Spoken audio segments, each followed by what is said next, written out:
Hi guys, today we're gonna do a video that I've actually done before. I think it was 2 years ago. I did a if I could only keep 10 eyeshadow palettes video, and I've seen this video kind of resurface lately and a lot of people have done it. I will leave some links down below to other channels that you should absolutely check out that have done this video as well and see what they decided to keep, but I thought that it would be fun to do a bit of an updated version of this.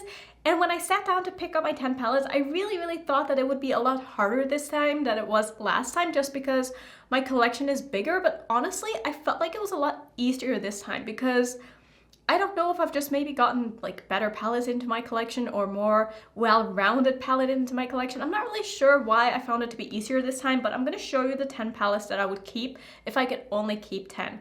So I do have to preface this by saying they're not necessarily all my favorite palettes in my collection, but I felt like they all served a different purpose, whether it be like color story wise, something that I didn't really have any other palettes. You know what I'm trying to say. Like, I felt like with these 10 palettes, I have basically everything that I would need to create the kind of eye looks that I would want to create. So we're going to just start randomly here. Well, it's not really random, but I'm going to start with my own palette because of course I would keep my own palette. This is the Serenity palette that I did in collaboration with Menagerie. It's going to restock on the 17th at 10 a.m. PDT. I will leave that down below in my description box just so you know. So PDT on the 17th, July 17th is when this is going to restock. It's not going to be the last restock. We're probably going to have another one after that as well. So don't freak out if you're not able to get it this time. But of course I would keep this palette. I mean, I would be absolutely crazy not to because I created this palette. Of course I love this palette. I think it's so versatile. I think there's so many things you can do with this. And I mean, I wouldn't be happy if this was the only palette that I had, I'll be honest, but I feel like I'd be pretty satisfied. Like, I've done so many looks with this already, and I feel like I've only really scratched the surface of what can be done with this because there's so many color combinations that you can work with here, and I think that this is just, it's just a beautiful palette. I mean, look, I'm biased, but of course I'm gonna keep this. What did you think? So I'm also going to be keeping another collab palette, and this is the collaboration that Angelica Nyqvist did with Kaleidos, and this is the Club Nebula palette. Here's what the palette looks like. And the reason why I felt like this would fill a gap in my collection is because I really like the fact that there are so many deep dark mattes in this, and also the shimmers in here are absolutely stunning, and they're also quite light, and I don't have a lot of light shimmers in a lot of the other palettes, so for like inner corner purposes I felt like this was really nice, and also the formula is just beautiful.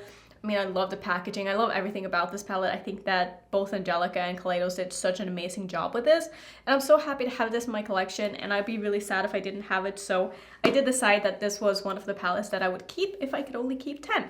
So here's a palette that I don't think that any of you are going to be surprised is in this ranking. So it's funny when I look at these and I look at my last like 3 years top palettes of the year, a lot of these palettes are in like my favorite palettes of 2020, 2019 and stuff, and it kind of makes sense because I love these palettes and I wouldn't want to be without them.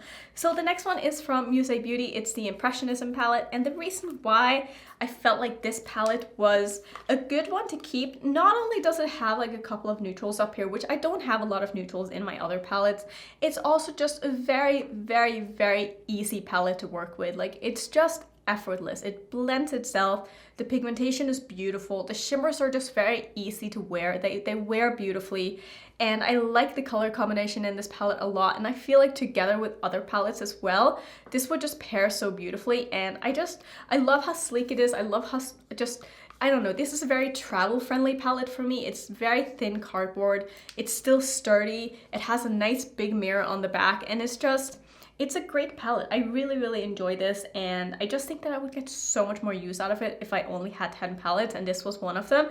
This would definitely be one that I would reach for over and over again just because of how good the formula is. So I did have to pick one pastel palette to have if I could only keep 10. Even though I don't use pastels very often, I felt like this palette was just justified to be in here, and this is the Pastel Dreams palette from Me Glow Cosmetics, and I really like all of these very light pastel shimmers. It's not something that I have in my other palettes, and I just felt like it would be a really good addition to my very curated collection if I had this in there, because all of these can be used as colorful inner corner shades, which I love, and all of these mattes can be used as transition shades to these more, you know, darker, more not saturated but just a little bit deeper mattes that I have in my other palettes, and it would just be like the perfect companion palette for so many things, even though I don't really ever do, you know, all pastel looks because it's not really like my aesthetic, if you know what I mean. But I felt like this would just really fill a gap in my collection, and is something that I would want to have something even though I wouldn't use it that often. Does that make sense? I feel like it just, in my head, it makes a lot of sense. And so did this next palette. I feel like last time I did this video, I probably included this palette as well. I don't remember. I will link my other video that I did last time up here if you want to go check it out and see like what the differences are, because I don't remember the palettes that I picked in that video, and I'm sure that there are probably a couple of overlaps, but also probably not that many, because a lot of the palettes that I've decided to keep this time I got after I made that video. So the next palette is going to be the Natasha Denona Metropolis palette. You guys probably know how much I love this, but like I was saying with the Impressionism palette, I did feel like I had to have at least some neutrals in my collection, even though I don't really wear them that often. But also, like these colorful cream to mattes are so good. The formula in this is just, it's like I said with the Impressionism palette, it's just effortless. It's so easy to do looks with, and everything kind of just like goes together. I don't know, I'm very inspired by this palette still, and the shade up here, it's just so beautiful. It doesn't swatch the best, but it is so beautiful on the eyes, and there's a beautiful gold in here. There's a lot of nice shades in here that I feel like would complement the other palettes so well, because a lot of the other palettes are very bright and very, you know, in your face, and this is a little bit more toned down, a little bit more muted. And there's a time and place for that, and for that reason I did want to have something like this in my collection in case that time and place ever comes up, or you just feel like using these shades, you know. There's also a lot of like reds and oranges in here, which I don't really have in the other palettes, so I did feel like this was unique enough to the rest of my collection here that I felt like I wanted to include it.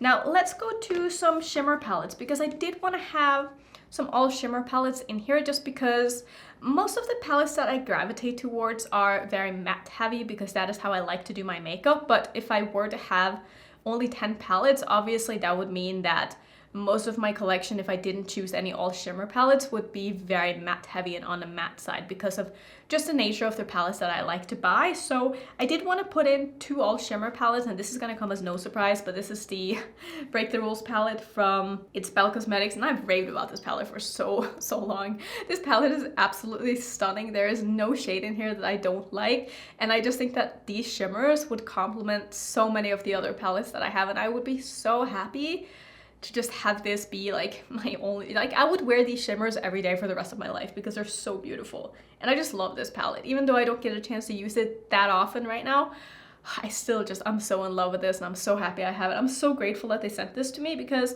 I'm not the kind of person who will buy all shimmer palettes, because like I said, I do prefer my mattes.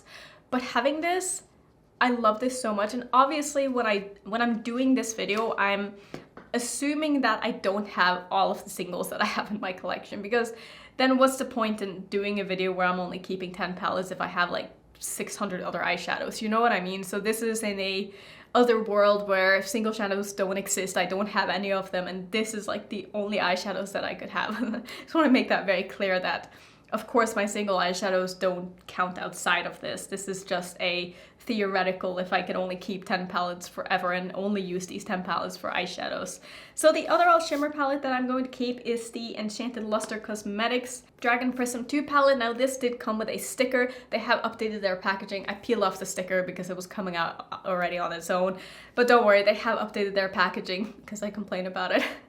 But here's what the palette looks like. It's also an all shimmer palette, and this has a lot of beautiful multi-chromes in here. There's also some iridescent ones on the bottom, and I just feel like with these 2 palettes, I would probably have all the shimmers that I would ever need, and I would be so happy with all of them. This palette is so beautiful. It doesn't swatch the best, but I've used this so many times, and I love just how intensely foiled they look on the eyes, and they're just so beautiful. I mean, I love this palette. This shade is a little weird. It's like a flaky formula that I don't really understand, but all of these other ones are incredible, and I'm so grateful. Again, I did get this sent in PR, and I'm so grateful that I did, because it's another one of those all shimmer palettes that I probably wouldn't have bought it myself, but clearly, I mean, I'm so happy I have it that I included in my if I could only keep 10 palettes.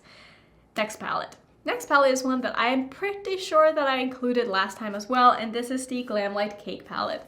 I can go on and on and on and on and on about how much I love this palette, But this is like everything you ever need in a rainbow palette. There's no color in here that I feel like I wouldn't use. Like all of these are so beautiful. The shimmers are incredible. The mattes just, they're so easy to wear. I love Glamlights mattes. They are some of my favorites in my collection. They make some of the best bright mattes that I've ever used. And I just think that this palette is the perfect companion to like other palettes. And I absolutely love it. Love it with my whole heart. I would never get rid of this palette. I think it is so good. So you may have noticed that, why do I have hair? That's not great. You may have noticed that none of the palettes that I have chosen so far has had a matte black in it, which is a problem because I love black eyeshadow. And when I realized that, I was like, I need to pick a palette that has a black eyeshadow, but obviously I would want the rest of the palette to be nice as well. So the one that I decided to go with is the Odensein Norns palette. And the reason why I picked this palette that had a black in it is because of this bottom row of shimmers here. Again, beautiful, beautiful shimmers. I would be so happy if I could have this in my 10 palettes. Love the shimmer up here as well. Love this shimmer. I mean, they're stunning. And I also really like the mattes in here, but mostly it was for this black matte as well as this bottom row here. And I mean, I just love Odensein as a brand. I think that they make really nice products, and I think that this palette is stunning, and I think I would get a lot of use out of it.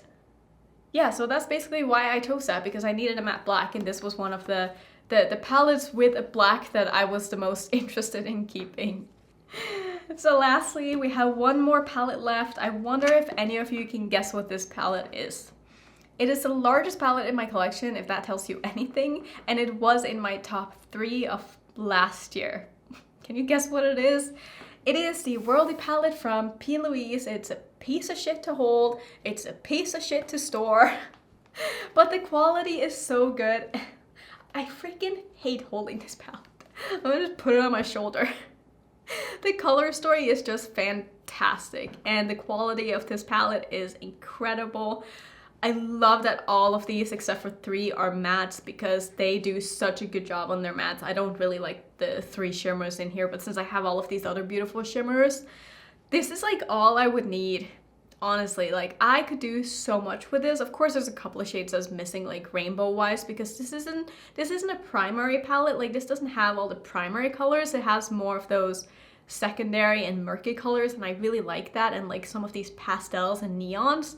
And I just think that this palette is beautiful. I had so much fun working with this palette, and I love the mattes in this, and I think that using this palette along with like say this one, like let me open this and kind of hold them side by side, like wouldn't that make for the most beautiful look? Like that would be so fun. Or even the Enchanted Luster palette, those two together would just be a dream to work with. And I am so happy that I have this palette, even though I kind of hate it at the same time, but man, am I glad I bought this because I've gotten so much use out of it. I think it's so easy to work with. The dark mattes in this are foolproof. Like they're so just, I don't have to ever worry about like a dark blue getting patchy if I use this palette. And that's why I like it so much, because I know I can rely on it for doing very deep and dramatic, bold, colorful looks. And that is like my style, you know? So yeah, those were all of the 10 palettes that I wanted to keep. And like I said, it really wasn't even that hard this time, and I don't know why.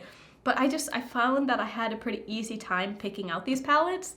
And yeah, let me know if you were surprised. Is there any palette that you thought would maybe make it into it that didn't? I do have to give a quick shout out to my number 11 spot, or I should say the palette that just missed out on making it, and this is the El Barrio palette from Terra Moons Cosmetics.